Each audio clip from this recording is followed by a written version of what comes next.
కార్తీక మాసంలో వచ్చేటటువంటి శుక్లపక్షంలో వచ్చేటటువంటి ఏకాదశి నాడు ఉత్థాన ఏకాదశి లేదా ప్రబోధన ఏకాదశి అంటారు. శ్రీ మహావిష్ణువు పాలసముద్రంలోంచి నిద్రలేస్తారు. ఆ రోజున ఆషాఢ మాసంలో మొదలు పెడతాడు ఆ నిద్ర. అది యోగ నిద్ర.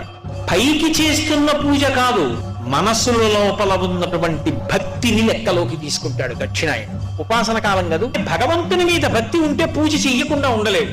కేవలం పూజ ఒక్కటే చేస్తే భక్తి అని చెప్పడము సాక్ష్యం కాదు.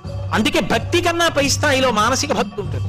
ఆ లోపల ఎంత ఎదుగుతున్నాడో అన్నదాన్ని పరమేశ్వరుడు చూస్తూ ఆ చూడ్డానికి ఇక్కడ కన్నులు మూసి లోపలికి చూస్తాడు. అది యోగ నిద్ర.